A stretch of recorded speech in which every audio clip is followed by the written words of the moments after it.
What's going on, everyone? Welcome to another episode of Culture 316. I'm one of your hosts and producers, Jordan Nahisi. And I am your co-host, Mo. What is up, people? And coming back once. Oh, yeah, you got to go. You got to introduce yourself, Brody. I am 1/3 of the beige clique here, as you see. There's a whole lot of light-skinned people on this podcast, so That's a whole lot of beige, khaki colored love on this podcast. yeah, the 80s will be over even more. Oh, not the 80s will be over. But thank you guys so much for tuning in once again. Just to give y'all a little announcement, Banks is officially a Culture 316 contributor, so he'll be popping by once in a blue moon here and there. And also, our first 316 space of the year is this Saturday. We're going to be watching the Royal Rumble together, so be sure to tap in with us over on our Twitter. We're going to be starting at, what time's the show start? Main card starts at 8, so I would say about like 6:45 Eastern Standard Time. We're going to be starting the show that Saturday, January 28th. So watch the Royal Rumble with us. It's going to be a lot of fun. You know how these 316 spaces can get. And also, once again, it is also our 5th year anniversary, which we'll be celebrating all year long. So be sure to keep in touch with everything Culture 316 because we have some amazing stuff coming this year. But without further ado, we're going to kick off the show.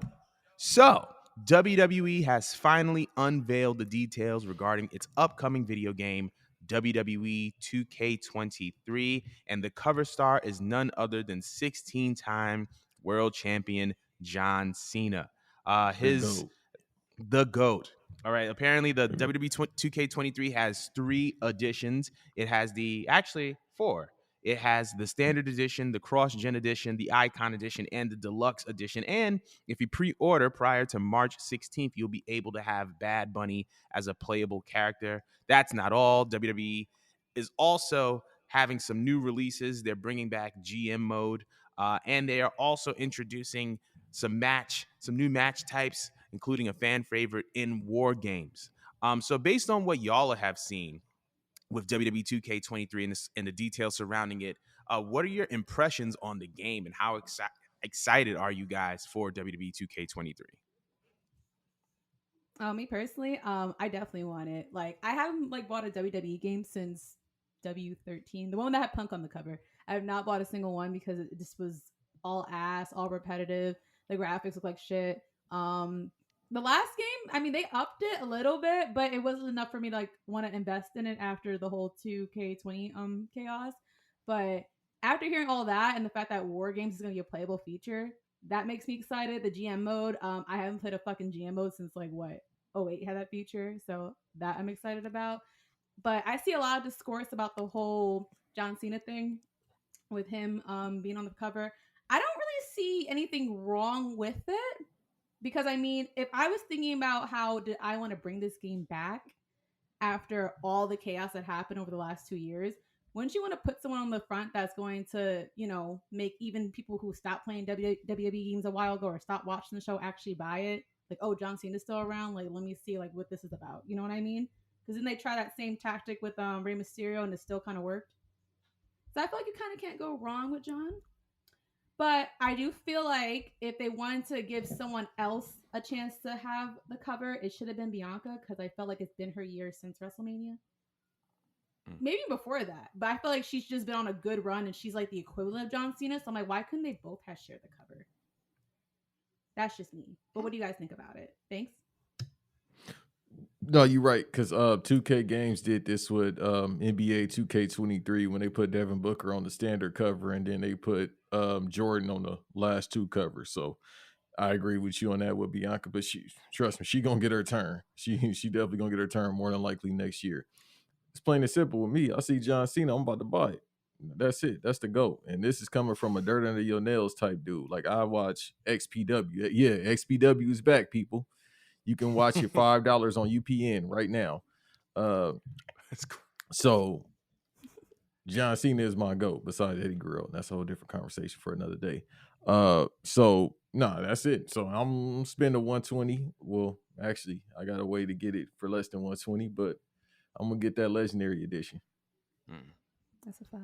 I wanted to Jordan? piggyback off of what Banks said because he's right. John Cena, you see John Cena on the cover, you're going to buy it. And if you look at the buildup around this video game release and you look at the trailer, you got Bianca Belair in the trailer, you got Austin Theory in the trailer, but you also have Logan Paul, Triple H, Bad Bunny, and the first people that you see, I think, is between John Cena, Logan Paul, and Bad Bunny and Triple H. So right off the bat, this is one of those things where you can just know, you can tell that they're trying to get your bread.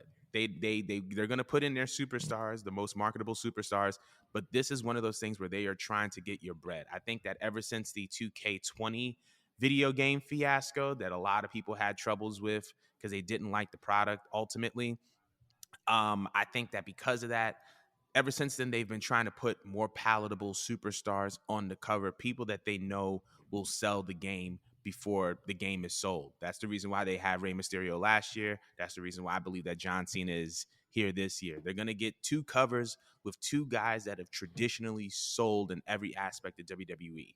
I do believe that Bianca Belair should be a cover star, like you said, Mo.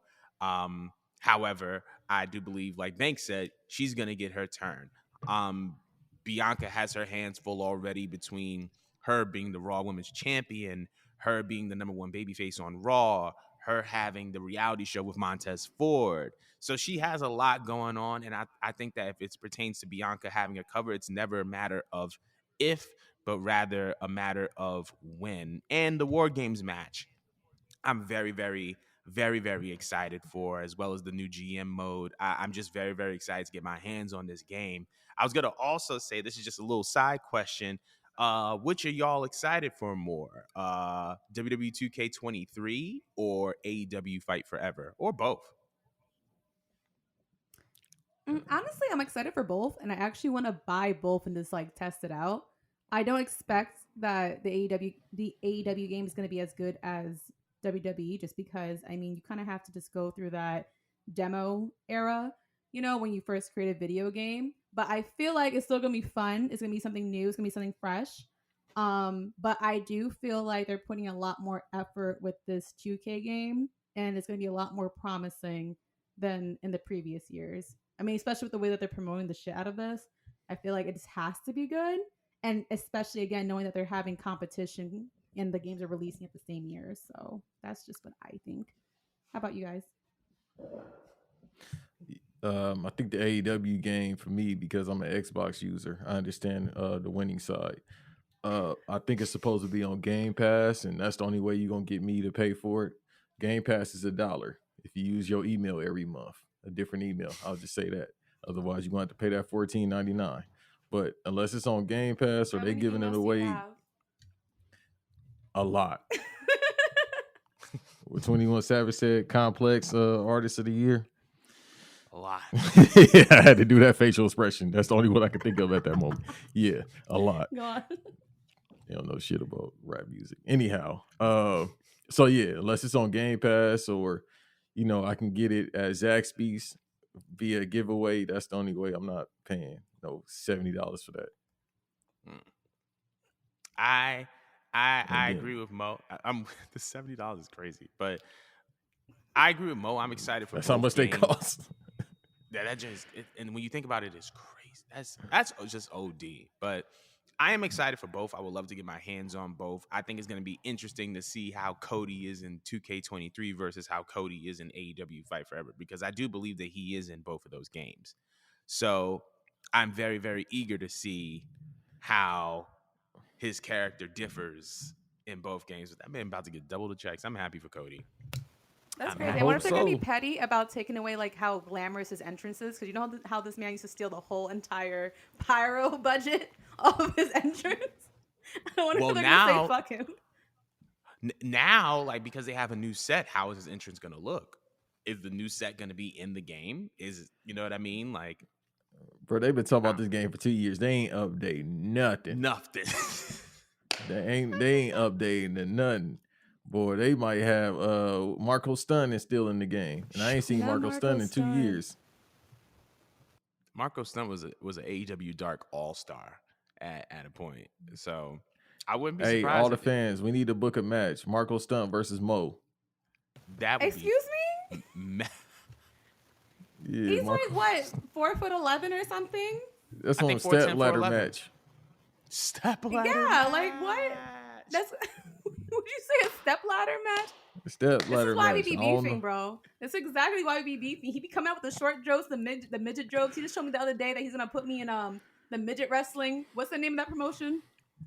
Fun. Well, that's What a was triggering word, but short people leagues. I'm not short. 5'3" is fairly tall in my What head, is in No, my you'll narrative. be the Andre the Giant over there. I am. I would be. But I'm, yes, I'm go trying on. to find. I'm trying to find the name of the Micromania midget. Nah, Yes, let me that do this. shit. He keeps sending me that shit. Micromania is crazy, but we're not trying. And they got I'm the not mini try- games in the AEW game too. So there you go. That's wild. That's, Put Adam Cole in it. Put Marco Stunt. oh yeah, period. Everybody over there short. So everybody, MJF. MJF ain't short, is he? Is he short? Yeah, I don't that boy know. about 5'6". Oh, that would be. That's why he that got would an be- attitude all the time. wow. That's a banger. But we want to know how y'all feel about 2K23. What y'all looking forward to, and all that good stuff. But we are gonna move on because this past Monday, my opinion, I believe it was the best Raw that I've ever watched in my entire life. But Monday, WWE celebrated the 30th anniversary of Raw live from Philly with a 3-hour show, and it had a lot of memorable moments. I just wanted to know what were some of y'all memorable moments of the night as it pertained to Raw's 30. What were some of your most memorable moments that you got away from that show? Oh, I was not expecting that Bloodline segment to be that good. That had my full attention. Like, honestly, I know a lot of people are mad that it kind of ate into like the women's, but it had all my attention. That shit was so funny. Like, Paul Heyman is a character, bro. He is so petty. He is so petty. He was calling out Sammy for like the littlest things. Like, what are you throwing up 4 fingers for? Like, this is the NWO. He started calling him out because he bumped shoulders with him, saying like he was like a high school bully. And like the segment itself, like it had like this little itty bits of like little plot twists in there. Like I was not expecting one of the Usos to actually stand up for Sammy. That I did not see coming. Cause I was like, all right, how's Roman going to like react to this? Is he going to feel like he's like choosing a side or whatnot? Like there's a whole bunch of oh shit moments where I just didn't know where this was going to lead to. But honestly, I was getting a little bit bored with the Bloodline, but that segment alone made me excited again to see like how they're going to plan this out going towards Mania. So that was one thing that I liked. I thought the DX segment was boring. What pissed me off the most above anything was that they bought out Teddy Long and they didn't utilize Teddy Long the proper way. How do you have the Undertaker come back and Teddy Long and you don't set him up, not a single person to go up against the Undertaker? Like, even if someone wasn't watching WWE, you could have got a huge meme pop. Like, WWE loves posting like, you know, GIFs and memes on their fucking Twitter page and their Instagram page. That would have been a perfect chance to just use Teddy Long as a fucking meme, and they should have called him out when they're trying to find a proper opponent to go up against Gunther. That was such a missed opportunity for me. But was I happy to see Teddy Long? Of course. Duh. I was happy to see Taker come back, you know, looking like Taker, but, you know, in one of my favorite forms of him being like the, you know, motorcycle guy. And it was good in the first 2 hours. The last hour kind of went a little bit dry for me. But yeah, I think that had to be like my 2 to 3 favorite segments out of the show. What did you guys think about it? Best WWE show in years. I'm not joking, y'all. I got an extensive memory. Hence the reason why I have a big forehead and no hairline. I'm, you know, That's Xavier, true. Professor Xavier. So it's a lot of memory that goes through here because the hair follicles are dead. Best WWE show in years. Best wrestling show of the year thus far, and we only in January. I loved everything. The Bloodline storyline was hilarious. First of all, Jay calling Roman Reigns his OG is hilarious because it's like, dog, like y'all about the same age. Y'all about the same age, if not like a year older than him, if I'm not mistaken. So it's like the fact he's like, hey, OG. Like that's always hilarious to me when he say that. Like Mo said, yeah, they could have did the whole thing with one-on-one with the Undertaker. They could have did that, but it was still fire to see the tag. The best thing about it was Kurt Angle coming out with DX, and he couldn't put his hands all the way up. He looked like a toddler falling out of bed because his body's so stiff. He was just like this the whole time, trying to do the DX shot. The man looking robot arms, bro, Mr. Mugato. So I'm weak. Is it my turn? Yes, it is. So I liked all the things that y'all touched on. The bloodline trial was absolute cinema. But I think that my moment of the night for me was 100% Taker passing the torch to Bray Wyatt. It felt like a torch passing moment, because obviously Taker comes out, he does his choke slam, he does his tombstone, and he could have done it at that moment. That could have been an easy up and down, but it was just like him taking LA Knight by his neck and just passing it to Bray. It just felt like, nah, you got this, bro. Like, this is all you now. And I also like the fact that he came back as the American Badass, because I feel like when Taker's streak was broken, he was humanized.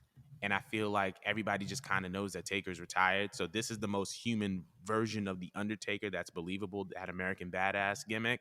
So I just like the fact that he came back as that gimmick. Yeah,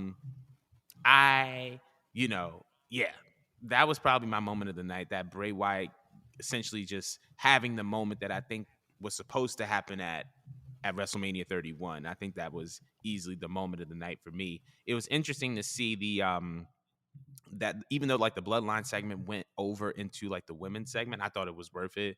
But I was gonna say there were a lot of people online that were mad about it. They were like, women's wrestling wasn't highlighted the way that it was supposed to be on Raw is 30. I don't know if any of y'all saw that. Do y'all agree with that?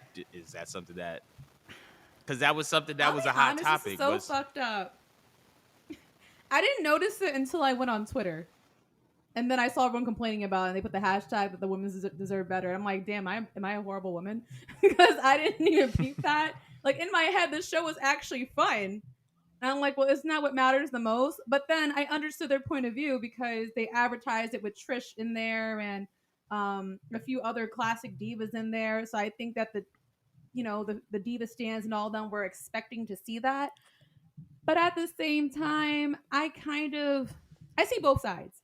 I honestly was fine doing without, because I kind of got adjusted to how most of the women's segments kind of been as. The only thing I was mad about was Becky versus Bianca being cock teased in my face, and then literally they didn't get to fight. They just had them jump Becky. Was it good for like building their characters? I guess yeah, but in my head, if you wanted to make up for not having any female veterans there, you could have gave me a Lita versus Victoria like steel cage match between those two, and I would have been fine, because I know the connection right there, and they could have referenced that on commentary, and I would have been more than happy if they let them go on for 20-30 minutes, you know. And then they had that in a segment with Bianca. Was it Bianca versus Sonya, and then something with Alexa in there? I didn't watch the last hour, because that's if I see Alexa, I turn my screen off. Y'all know this. But yeah, I see both sides to it, because I mean, don't advertise them if you don't plan on bringing them at all. Like, they advertised it like the day of the show, and you see Trish right there. There's a lot of Trish stands. I'll never get tired of seeing her. I'm fine without seeing her, unless she's actually legitimately going to be set up, with another talent. But the only talent I cared about at this time was Sasha, and I'm never getting that back ever again. So that being said, I was fine without it. I think people could have chilled out. I mean, there's always another Raw down the line for them to invite them back. But I'm a little bit over seeing Trish and Lita. I think we were spoiled a little bit last year when we got to see an actual feud between Lita and Becky. You know what I mean? So I'm like, I'm kind of okay, more or less. But were you guys bothered by it, or you were just like, all right, I seen a good show? What do you think? I'm from the era where in the beginning of the prompt for a Ruthless Aggression Raw, they had a woman being thrown, being Tori Wilson, into the mud. So it's like y'all upset now, boy. y'all young people that be doing all these Twitters, and I don't mean to sound that old, but I'm older than them. Yeah, 20 years ago, women's wrestling was not that prominent. So Mm. y'all complaining about the segment. Y'all would have been upset back in the day. And y'all definitely would have been upset if y'all seen Edge and Lita having sex on TV. So, Mm. and it's not to say face for WWE. It's just, I mean, it is what it is. They have segments that they push. And I mean, they gave us a potential, teaser maybe with Charlotte and Bianca talking from a couple years ago. And then they brought it here, long term booking, as they say. So, you can't have everything, but I want everything. So if we get a match out of that, then that's great. And that's what I'd rather see at WrestleMania anyway. But Mm. Personally, I was on the fence. I definitely would have preferred to see more women's wrestling. Obviously, like the Bailey and Becky match. So many B's. The Bailey Becky match, the steel cage match was triple something that I was B's. looking forward to. But I feel like this was one of those times where what they did kind of on the fly, I think was perfect because I think that it's going to lead to something bigger down the line. And if that was a potential way of setting up something bigger down the line, then I'm okay with that. Um, as far as the Charlotte, Bianca interaction, definitely something exciting. And I also just feel like when it comes to like there was a lot of like talking about like the Bella twins because they went on live and they were saying like, they felt like Sasha that wasn't being showed enough in the video packages, and they weren't. They tried to go to Raw and they had nothing for them, and like all these reports are being thrown around, but it's like I don't know. Like I think that when like Banks said, you can't have everything. And I feel like there was so many good things that were happening in that show. And while we should always strive for, representation and inclusion, it's just like there was a flow there. That bloodline segment that I guess bit into the steel cage match was absolute gold. That's gonna go down as one of the Raw's best segments ever. So it's like you gotta be like, almost like a trade in. You know what I mean? You can't have it all. So what should you rather have? And they went with that bloodline segment. And I think that they made the right choice. But however, I do would love to see the things that were supposed to happen and represented at Raw 30 being showcased in a bigger manner. And to be honest, they have an opportunity to do that at the Royal Rumble with the surprise returns, with the in-ring references that they may do. So they still have that opportunity to do something special for women's wrestling on a bigger stage than Raw's 30. So that's just like my little take about it. But um, Boy, yeah, I know that's why my little John Cena left old girl. She always saying something. No always. disrespect. Like, damn, She's fucking always annoying. Go on. like damn, double Karen, double mint twin Karens. Always saying something, bro. Double Like, I mint know y'all twin. part of the like, I know y'all part of Chill the out. women's revolution and all that, but it's just like, dog. One of them, I can't tell the difference between. I'm sorry, One has I a don't bigger know the chin, twin. if that helps. Okay, so whichever one got the Jay Leno chin longer, it's The one like I was talking shit the closest to the which one camera. was with Daniel? Which one married to Daniel The Bryan? I prettier don't want to one. Brie. disrespect. Brie. They twins. Bree's the prettier one. But Listen. Like I said, the twin thing I can't tell. I can't tell the difference between Jay and Jimmy Uso. I don't understand how the twin thing work in life. Not understanding how But the twin thing. regardless, it's just like your husband is over there at a different company. He cooking right now. He shouldn't be. He should be sitting down. He one of my goats, but bro, sit down somewhere. Mhm. Uh, and then the other one married to Rico. That was with 3 minute warning. Rico. Rico is crazy. Like, yeah, so it's like why y'all? It don't matter, bro. If the women ain't said nothing, so why it matter? They like, oh, we still getting paid. Bet best 5 minutes of my life. I still got paid to work 5 minutes. The American dream, ain't it? The American. Yeah, see, That's my a issue fact. with them is that they only care when it applies to them. Right. Like, they don't, in my personal opinion, ever really truly gave a fuck about women's wrestling. They just care when they were getting the gigs and they were getting like spin-offs and they were getting a lot of attention. I don't particularly, I honestly forget about them often. And I feel like you could wipe them off the face of, like women's wrestling. And I don't think there would be much of a change. I will go as far to say that AJ Lee, in her short time there, she did way more work than in their. I think they debuted in like what 2008. They didn't Mm-hmm. actually start I think hustling so. and doing anything till what 20, 14. pretty much. You know what I mean? All they was doing is spinning around, showing them little asses. That was And it. then they did Twin I don't Magic, care and then about nothing. nothing really came of it. And it just so happened that they became important when their stepfather banged the right person, and Jeez. then they started banging the right people. I mean, you didn't have what Stephen A. Smith said. You didn't have to say it. I I don't mean, mean, you're it's not care. wrong. Like, but you ain't gotta All say right, but you it. didn't have to I'm say. just saying, like, they just irritate me because, like, you didn't do anything. You didn't improve on your wrestling. I can't remember one good Bella Twin segment. I can't remember one time they elevated anyone. I can't John remember Cena. one time they elevated the belt. Again, things turned up when AJ Lee showed up, and that was it. That Yeah, was the it. only time I've actually ever enjoyed them is on the show, the Diva show, because John Cena, hey, don't put that on my tile. I just got that. Wipe it off. No, we going out to eat. We ain't eating at the crib. I said, nah, this is why he might He go. shut that We shit ain't eating at this down. crib. Everything went Nah, through we an going to NDA. eat. Yeah, Nah, nah, hey, we either gonna get married or we gonna have some kids. You can't get both. I said, yeah, nah, Imagine somebody sitting taught him down something. and just getting like a whole textbook, and you guys sign all this shit just to, Yeah, just to live in a somebody taught guy's him house. well. And then you I never don't know got who the taught ring. him. Well, I mean, you got the ring, but you Cena didn't get the knows. second ring. Yeah, Cena got. somebody taught him something. I don't know. I feel like I Oh, know who taught period. him something. I'm gonna keep that for another conversation another day. But we're gonna Right. move. We're gonna move on. So from New Japan, not from New Japan, from WWE to New Japan.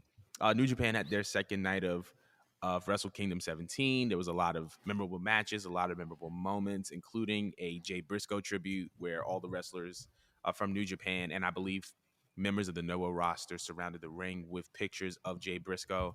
Really, really nice. Really, really heartwarming stuff. However, it seems like the talk of the show was the incident between Okada and I don't want to mispronounce his name. I'm not even going to say his name. Okada was involved in an incident in a tag team match. Essentially, that his opponent kicked him in the face while he was applying a submission. That led to a no contest because they were brawling outside of the ring. Wanted to know your impressions of that incident and Wrestle Kingdom 17 overall.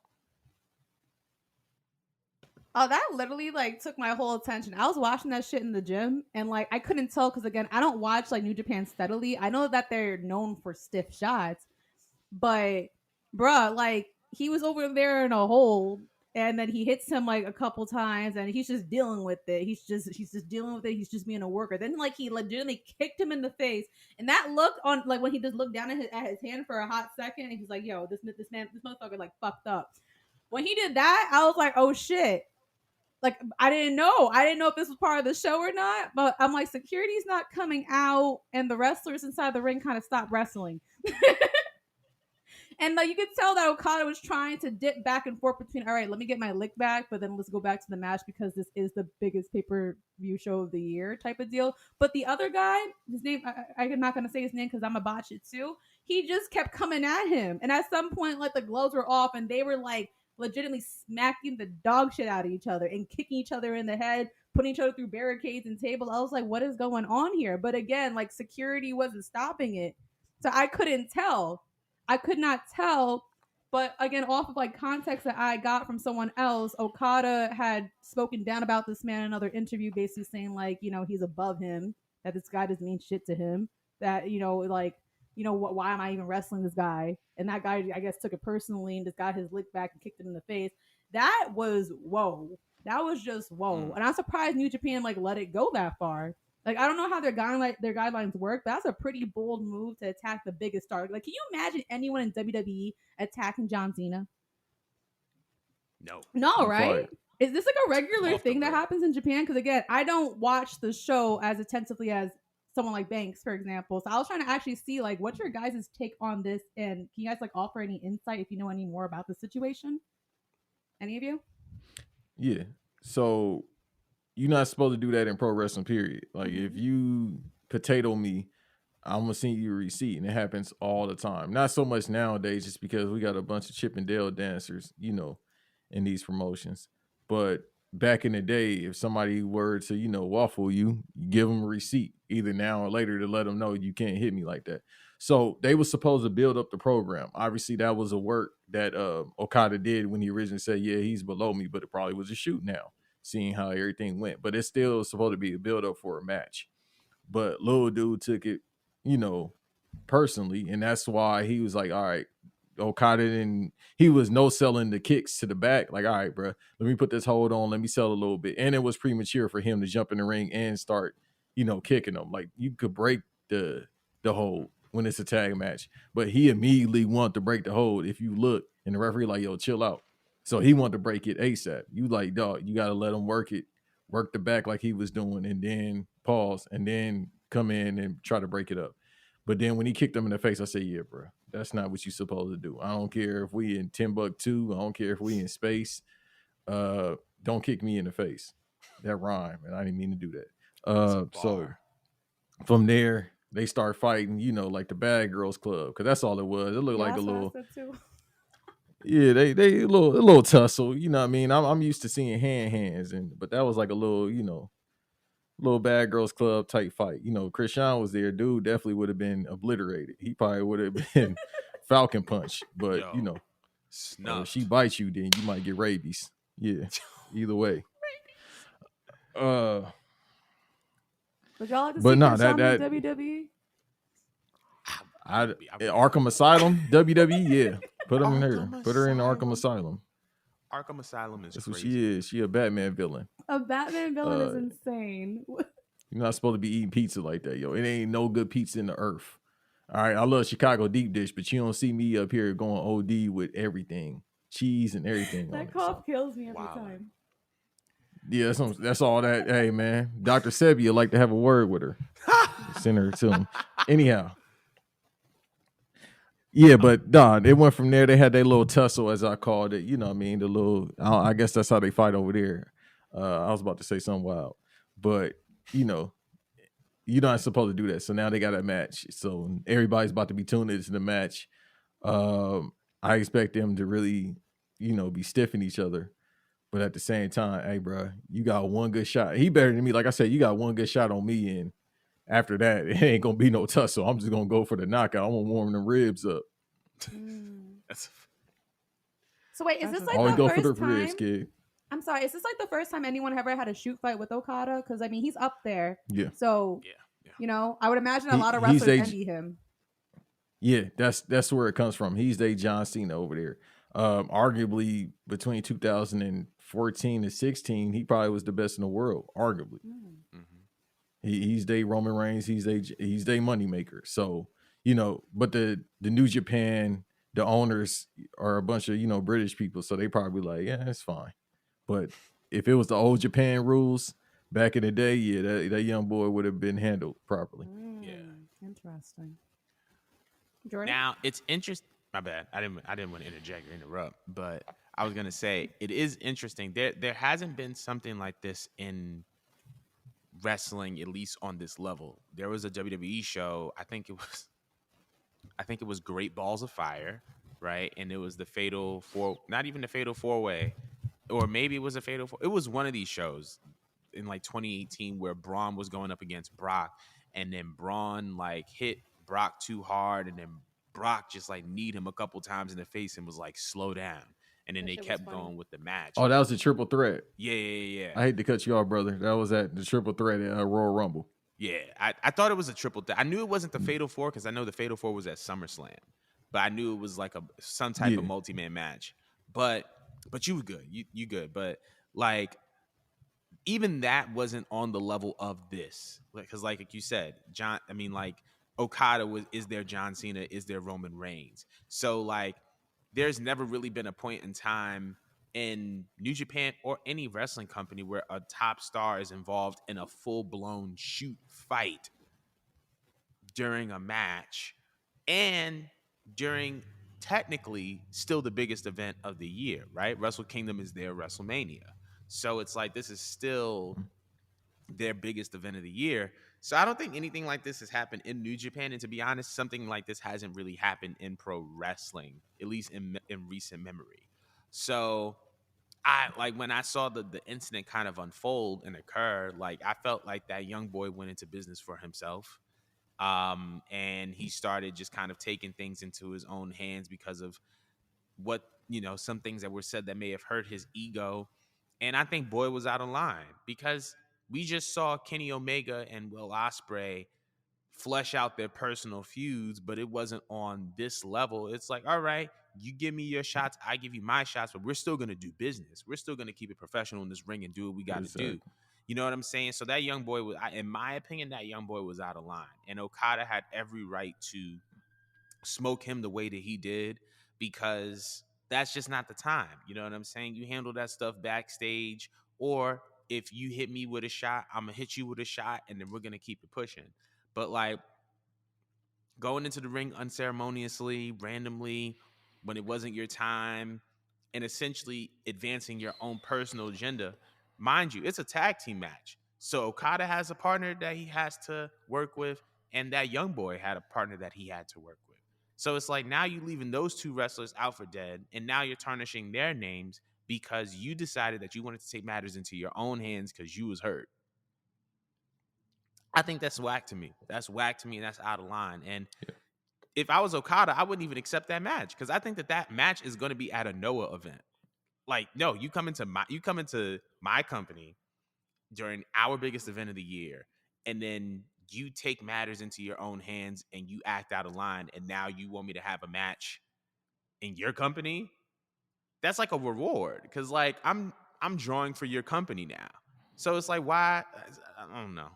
Okada's way more generous than either Okada's way more generous than I could ever be, or somebody in Noah got some dirt on somebody in New Japan and they just got to make a deal work. But I wanted to Well, know if y'all had anything you else to you say. always do. Yeah, you always do the business for the company because that's what it's based on, the company and the fans. So you always got to do the business based on, what the owners tell you to do. So it's been plenty of times that people didn't want to do the job for Ultimate Warrior. And I know Kevin Nash in particular he told Vince McMahon, I should say, he said, well, if he can get one over on me, and Vince McMahon was like, what do you mean? Well, if he can actually beat me up, then he'll get put over. Otherwise, I'm not putting him over. So Okada in this instance will have to, don't, bro, if it's me, I'm not doing the job because of what just took place. Now, prior to that, I probably would have did the job, even though it wouldn't make sense just because I'm Okada, but I still do the job. You can always do the favor for somebody.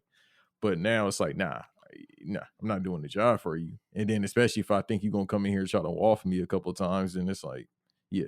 But you never do this. I don't care where you at. Once again, you never try to do this. Hell, if it was in the E, everybody would have been either fired or fined for that type of conduct. You don't do it. And like you said, it takes away from the whole tag match. Well, do you think that New Japan thinks that this is a way to capitalize at all or not at all? Just because, I mean, in both shows, we had like, some shock factor things that happened. And this is, again, from what you guys just expressed to me, this is like the first time something like this had happened. Like, I think out of everything that was discussed from that show, besides the tribute that they did, and by the way, shout out to New Japan for putting out a tribute to Jay Briscoe, this was the biggest talking point of the night because who would be so bold as to hit a top star? And again, of all places, Japan.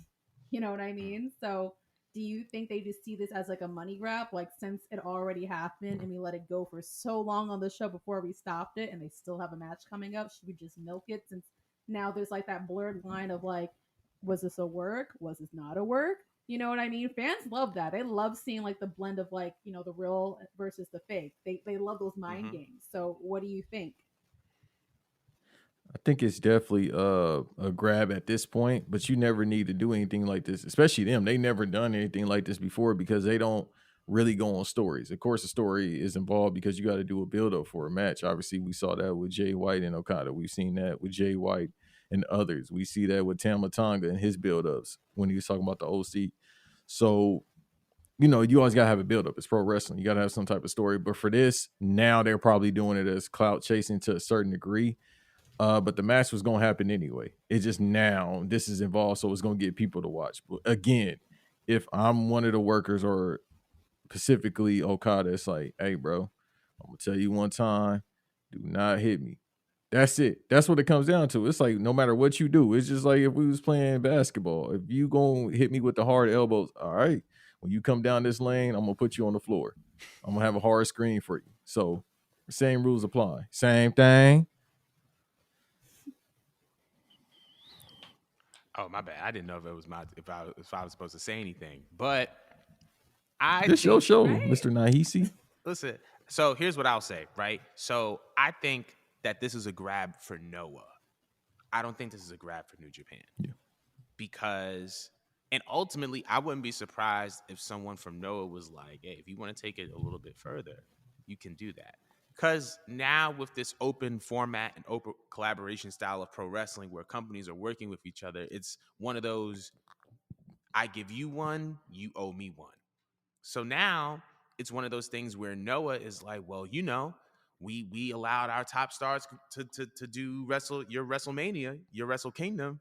So now you got to let your top stars do stuff for us. So we're gonna book this match. So I wouldn't be surprised, but I think it would have been a grab for New Japan if it was building up towards another New Japan event. But because I think this is something pertaining to a Noah guy, I think that this is more so kind of like a Noah thing, if that makes sense. So that's just like the way that I see it. I think it's a Noah grab. I think if there's anybody that's going to benefit from this, it is Noah. Um, but I want to know what everybody else thinks of it. I want to know everybody else's opinions on it. Be sure to contribute. Talk to us. Let us know how you feel about the incident, and let us know if that young boy is out of line because I think he was. Anyway, so moving on from New Japan Pro Wrestling to AEW, Jay Briscoe finally got the tribute that he deserved last night on AEW Dynamite, where they were featuring vignettes of Jay Briscoe all throughout the show, and it culminated at the end of the night where Mark Briscoe uh, had a one-on-one match against Mark Briscoe. I mean, Jay Lethal had a match against Mark Briscoe, who is still a co-holder of the Ring of Honor World Tag Team Championships. Um, I think Jay Lethal was considered uh, one of Jay Briscoe's best friends, and obviously Mark Briscoe was Jay's brother. Um, I just wanted to know your impressions of the match, your impressions of the moment, things that just tugged on your heart, if anything. Just wanted to know like your takeaway from the fact that Jay Briscoe finally got his tribute show. We were talking about it last week, and it finally kind of came to fruition. So, what did y'all feel about it? Well, first off, I was very surprised that they ended up considering all the news that broke out as to why they refused to give him a memorial last week. I was actually very shocked and proud of the fact that they were able to like put those differences aside and like give him, the memorial that he deserved. Because I mean, like I said last week, he went out being a father. Like, how could you not reward this man with some form of a tribute? Like, he's a good person. I know that he did some fucked up things before, or he was just trying to play into his character. But he overall, from what I'm seeing, and like just the amount of visceral emotion that was just evoked from just last night, watching everyone literally cry about it, seeing everyone but seeing Jay Lethal and of course his brother Mark just like fighting through the match or fighting back tears the entire match.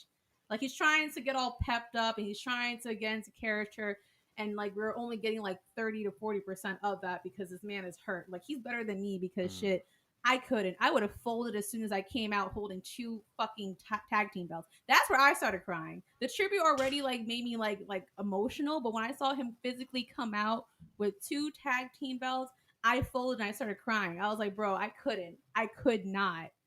But I understood that he was not doing it for him. He's doing it to celebrate his brother's life. I mean, Jay Lethal didn't even try to hide it. He came out crying. You know, the match was a good match. It was just hard to watch just because like it's a sad moment, but I feel like it was needed. It was definitely needed.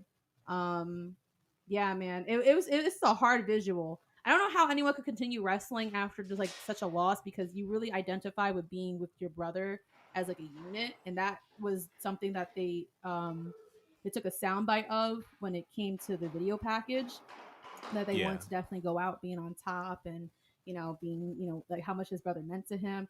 I'm like, I don't know how he could even get himself to continue doing this sport, you know, by himself. Not that he's incapable. It's not that he's incapable. It's just that, I mean, again, you literally did this with the purpose of beginning and ending this journey with each other.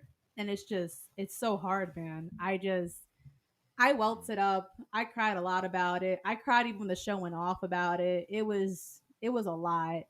Um, any parts of the tribute that you guys wanted to address or touch upon? I haven't watched the show yet. I will after this. I'll just say this. God's timing is divine. A week before Jay passed, I was on this show and I was talking about the Briscoes.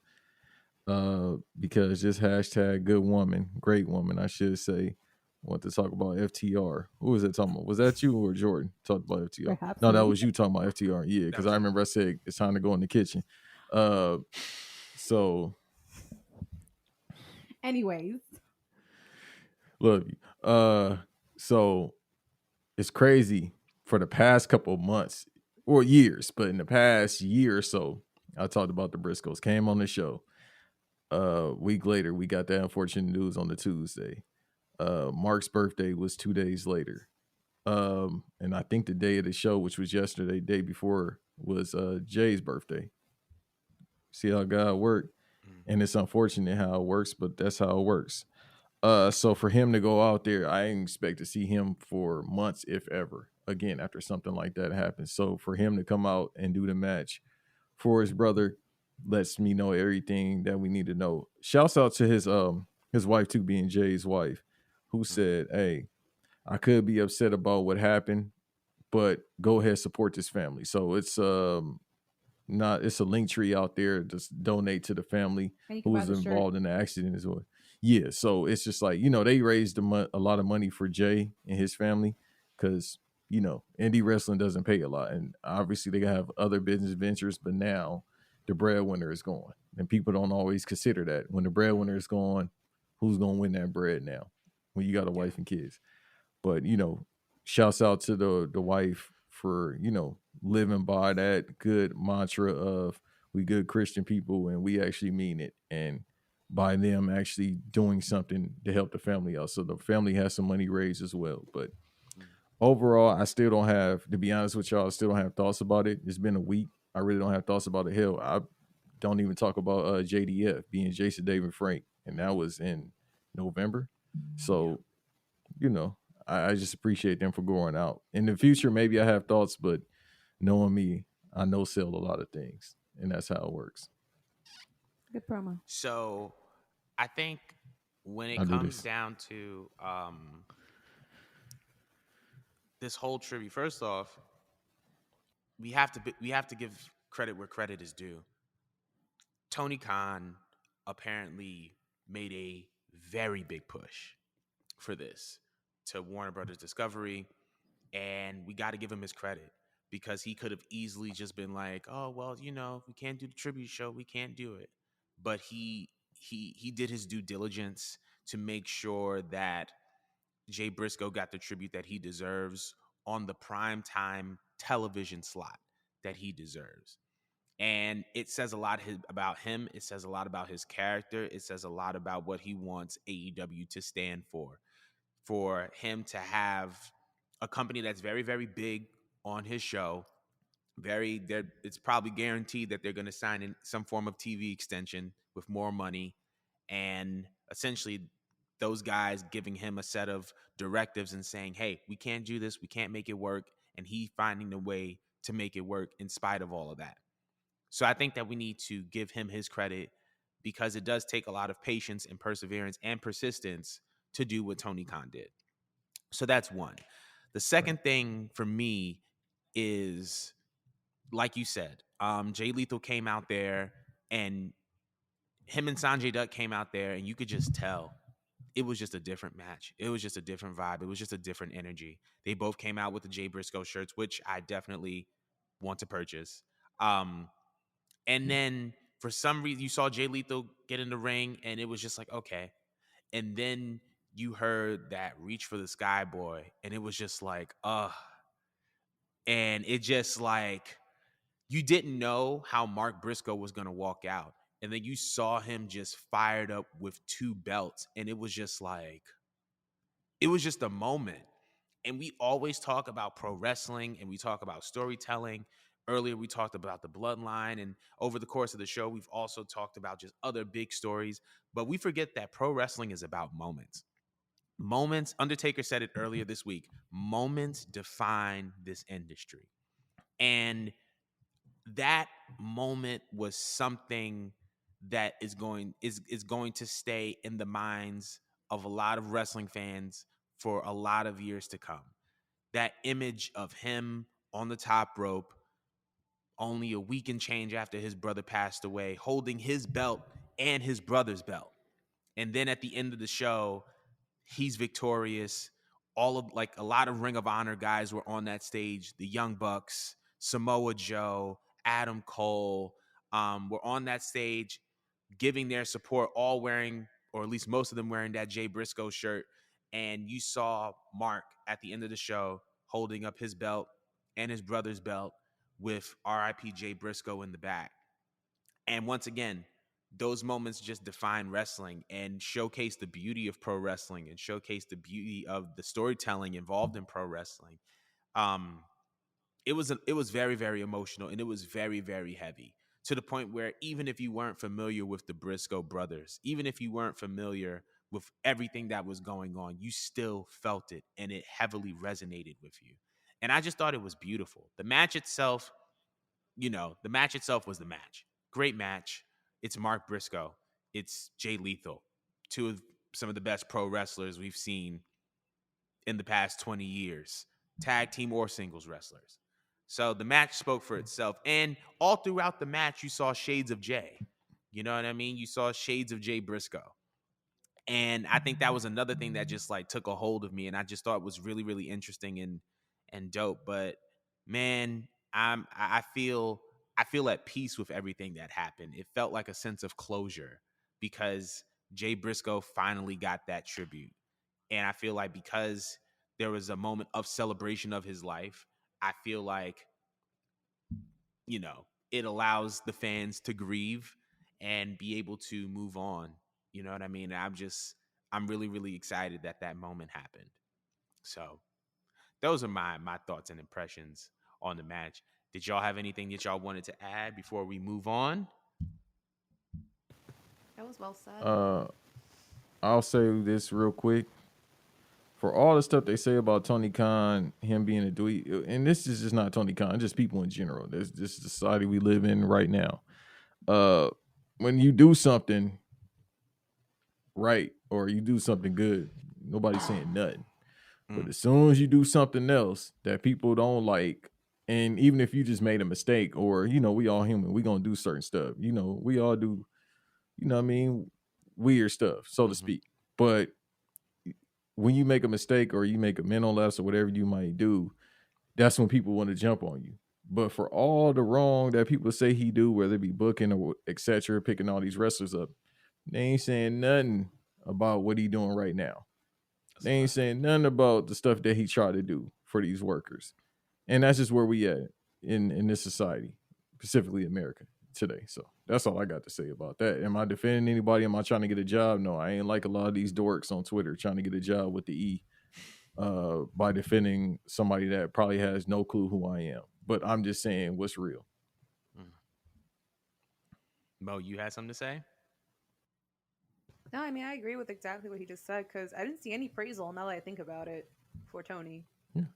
You know, That's not what the internet is for. The internet not to praise people. The internet is we just talked about some weirdos earlier. You know what I mean? Yeah. We just talked about the real Two-Face. Yeah. So it's like when you doing ignorant stuff, that's when everybody want to put you on all the social media platforms. Look at this. Look. Especially, in our culture. It's like, look at this. But then when you do something right, it's like, Yeah, people does tend that to matter? So, just do that to make themselves feel better. I mean, Tony Khan's not perfect, but I think that that was a very heroic move for him to do. I mean, yeah, we wanted closure, but I think the people that mattered most about receiving closure was his brother and obviously the family of Jay Briscoe. Because again, it broke my heart that that little girl's at the hospital and she couldn't even at least watch like a memorial being done of her. her father, for crying out loud, because of something that was said years ago, which I feel like the internet needs to cut that shit out. Like, Mm. people are growing and ever changing. You know what I mean? I feel like, long as you want to take Hmm. accountability, because that's the point of cancel culture, correct? You're supposed to get canceled because people remind you, hey, the thing that you did some time ago was not a good thing, right? Isn't the point of trying to cancel you is so that you could learn from your experience and then try to be a better person? Then we accept you back with open arms. It's like you go into Mhm. timeout. Did you learn your lesson? Okay, yeah, you can come out now and join the rest of us. They don't allow people to do that. And that's why I felt like was the situation that occurred with this network, which I thought was just very childish and petty. Because just like, all right, he said that comment, but in the grand scheme, what kind of person is he? And also, like, again, look at the way that this man lost his life. It wasn't like he drug overdosed or whatnot. It wasn't like it was like a Right. fluke situation. He really went out going about his day, being a father, and you're going to withhold this because of something that was typed out from a few years ago when his mindset was a little bit different back then. Again, I don't know if he was playing into character or not, but his mindset was different then. He publicly apologized, acknowledged it, and then became a different person moving forward. I feel like the internet needs to kind of catch up with that, you know? Mhm. Not just the Well, internet, the that's whole world needs to once catch up again, with that. that's you absolutely right. But once again, that's why the internet ain't real, because the only time they cancel people is something from Twitter.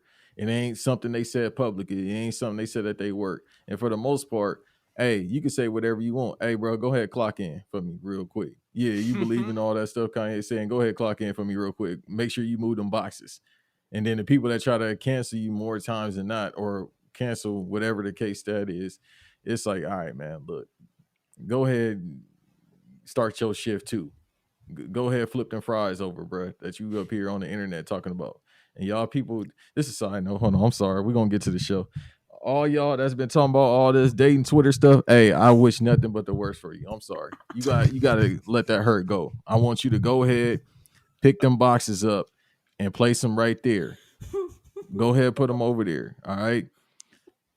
Because listen, man, I just said How a did we lot of get wild here? stuff on podcasts. Still got to go clock in. Lord, I don't even Lord. have nothing But to I mean, say. Or go ahead. no, the part that I just want to touch upon real quick, going back to my point, is that I wonder if that's why they don't pay attention to us when we put up those hashtags for wrestling Twitter saying that this needs to change and this needs to change, because I feel like they think that we're fickle, and I think that they think that we're ungrateful and we just like to be mad all the time. I do wonder that, and I wonder that's why the show hasn't progressed, because back then wrestling used to be like pivoted and go in the direction of the fans. Like, oh, the fans definitely like that. Let's do more of that. But when you refer to like their source of reactions, which is pretty much Twitter and Instagram or Facebook or whatever, everyone's just negative. Like the most like noise that the internet will ever make when you'll see like a hashtag going or whatnot is because it's something that is bad that we just diagnose. So I feel like they Or feel somebody like we're lying. hard to just I please. So why please them at all? Let's just fuck that. Let's do whatever makes us the most money and our stockholders the most money and whatever. You know what I mean? or it's a lie. I ain't forget last week. That was not y'all, but that was y'all. That was y'all talking about Saudi bought the company. That was you. I ain't forget about that. Was it me? Not y'all here at Cultures Oh, 316. No, I'm talking about y'all. You don't remember the internet. dude from out west, Chicago, that used to be like, that was you wearing the beanies. I remember that. That was you up in there. Yeah, that was y'all talking about the Saudis bought, and I don't even know you're supposed to say the Saudis, but them people with them AKs bought the WWE. But I'm gonna So touch on one thing because one of y'all said something that was very very interesting. That's true, which is that a lot of people just complain about everything. They're not really. A lot of people aren't advocates for anything. They're just contrarians of everything, and that that's the was the reason. more yellow one. The more Not, yellow. not the more yellow Yeah, one. Glacier Spice. Get off But my neck. yeah, that was the other one. but but Yeah, a lot of people aren't really advocates of anything on the internet today. A lot of people aren't really advocates of anything. They're just contrarians against everything, and because of that, it's hard to take people seriously because it's like people get more of a kick out of complaining than they do solving the problem that they're complaining about. And on top of that, it just shows the world's attention span that you can advocate for something for 1 minute and the thing that you advocate for stays consistent, and then you turn against it because it's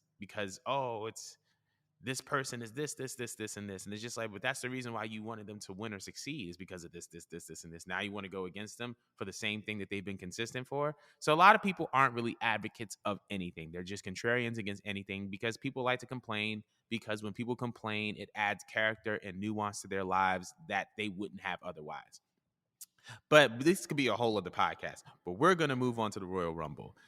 So this Saturday, January 28th, Royal Rumble 2023, coming live from San Antonio once again. Our first 316 space of the year. It's going down on the 28th.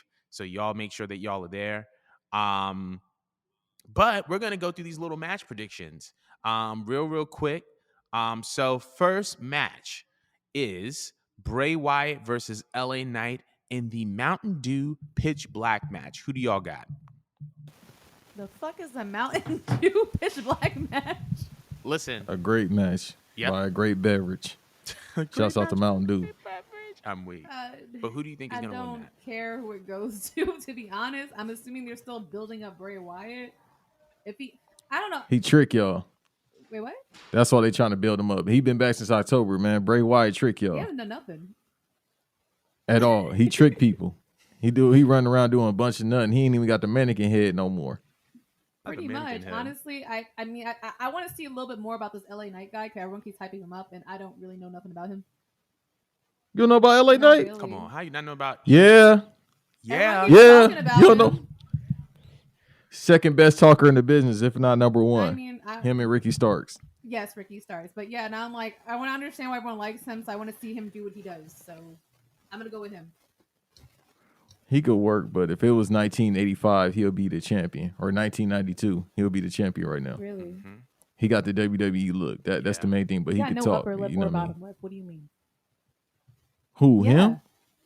I wouldn't know. I don't look at a grown man like that. All I know is when he talks. It's just like a line. Yeah, you know what I mean? What does he look like without the beard? Yeah, I don't look at a grown man like that. You feel me? Same. You'll notice it next like time. Same. No, I won't. I don't look at a grown man. You know what I mean? Though, like, you know what I mean? Love who you love, but I don't look at no grown man like that. His eyes is parted. Do me. Fair enough. Who do you got, Jordan? So I think Bray Wyatt is going to win just because of the style of match. It seems like a cinematic style match. It seems like something that would be more up Bray Wyatt's alley. However, I do want LA Knight to win. I just think that he's immensely talented. Like Banks said, one of the best talkers in the business. I think you could have placed him anywhere. I feel like in any era, he could have been champion, whether it's the mid 80s, early 90s, definitely an attitude era style talker. He has shades of Rock and Austin in him. He could have been a champion in any era and in any company because he's just that good. LA Knight is really that guy and he's really that good. But because it seems like a cinematic style match, I'm going to go with Bray Wyatt because that is right up his alley. Moving on to the next match, though, we got Alexa Bliss versus Bianca Belair. Who y'all got in this one? Sleep. I'm gonna have to go with that. I'm not sure if I could power through. I love you, Binky. I really do. Like, a biggest Bianca Belair fucking mark out here. I can't sit through another Alexa match, especially pay-per-view length. That means double the drop kicks and locks. And I can't sit through that. And then and then for the last like couple Raws, they've been like doing nothing but movie references. Like they did a scary movie reference. It's just a bunch of bullshit after bullshit. I can't sit through it. I'm sorry. Like, I think she's trying to pitch an action career that's never gonna happen. I can't do it. Not even for Bianca. So, you know who I got. Yeah, I don't care who. Again, Bray Wyatt trick y'all. I don't care about no Uncle Howdy. I don't know who that is. I thought it was Ernest. He came back for us. You feel me? Ernest comes back from the dead. That's what I thought it was at first. Yeah. I'm sorry if that was a bad joke. Anyhow, y'all don't know Ernest? I don't know Ernest. Y'all know Ernest go to space? Nah. Ernest plays basketball? Never. Age. Hey, man. Y'all follow me at Pardon the Banks because, yeah, I got to go. Y'all young, boy. Y'all Nothing about no Ernest. Y'all ain't had no imagination in shows when y'all was a kid. But anybody that's listening, like, subscribe here. Make sure you leave the comments and tell them who Ernest is. But yeah, no, I mean, she got frustrated when she was having a match with Sonya Deville. She definitely about to be frustrated. I seen Bianca Belair like, yo, get up, stop selling for so long, get up. She really about to go through a headache now. Even though Alexa's a tad bit better than Sonya, and that's not saying a lot. Excuse me, how? She had the title, right? That means she can at least do something. Talk. That's why she has the title. Okay, but she could work a little bit better too. You still gotta have some type of work credibility. Ultimate Warrior is one of the worst workers I ever seen in my life, if not the worst. He had the title because he could talk, but he still has some spots he can get done. I couldn't name you a Sonya Deville spot. Okay, I couldn't tell you one of her moves. What's her finisher? You know what I mean? So, Sonya? Yeah. I can't say it here though. I just know that her theme song slaps. Yeah, I can't say it. But I got Bianca. You know what I want to say too. I can't. I got Bianca. Hey, it's time for PTO, Bianca. I'm sorry, man. If old girl could take all them breaks that she was taking, Bianca Belair definitely could take some breaks. That's a fact. We're gonna move on to the next match. We're gonna move on to the next match though.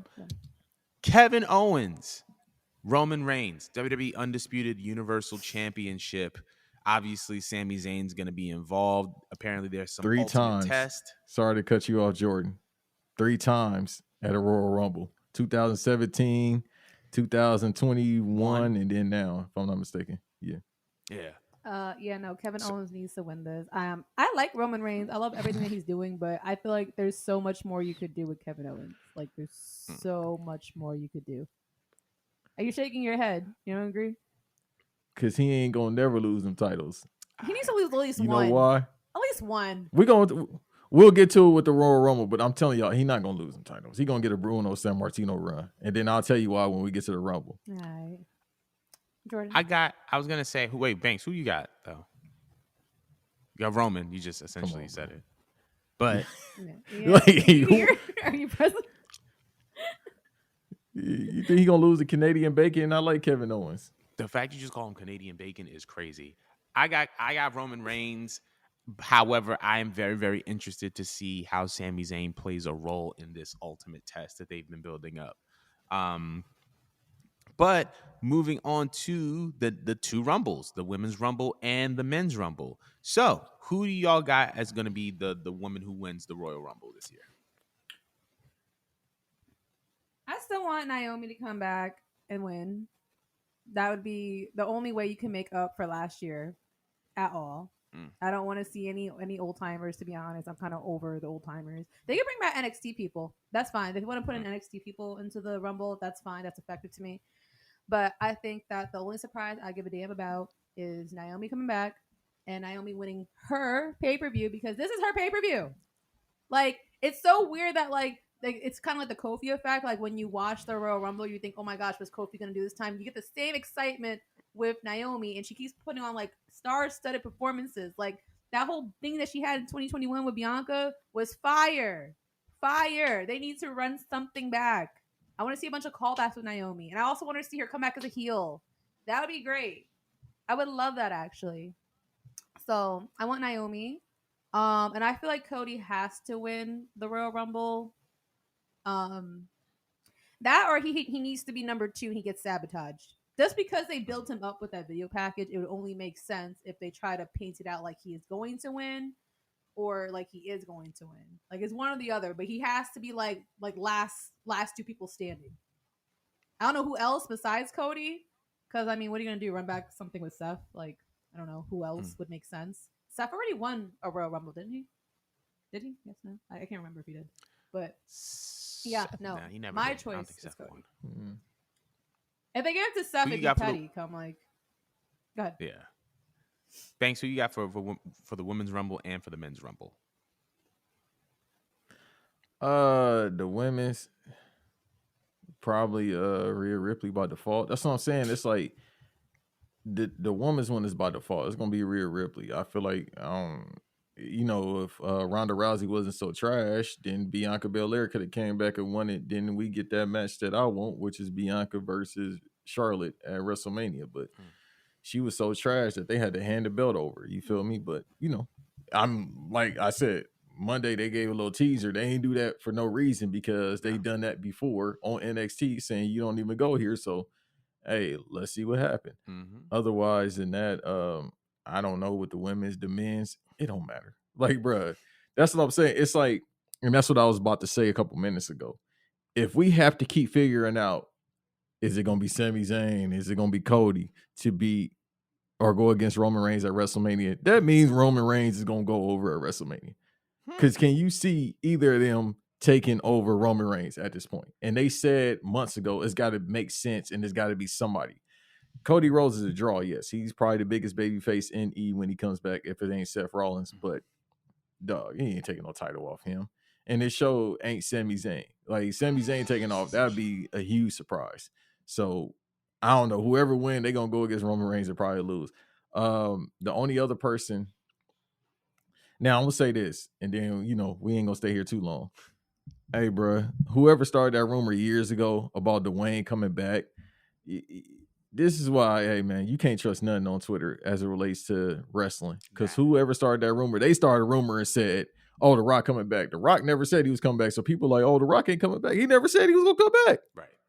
Like, bro, it costs too much to bring him back, number one. And then number two, if I'm making $20 to $30 million a movie, you think I want to get in the ring and hurt my body when I did that already?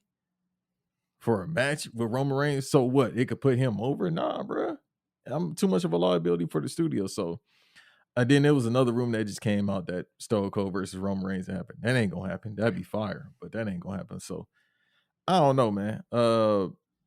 Yeah, it's either Cody or Sami Zayn. But either way, I ain't, you know what I mean? I'm going to be at the crib for Mania, but I ain't going anyway. Y'all going to see me at Scared of Hoes events like GCW, ROH. Y'all not seeing me at no Mania, bro. That Scared of Hoes is crazy. I agree with you, though. As far as the Women's Rumble, I got Rhea Ripley.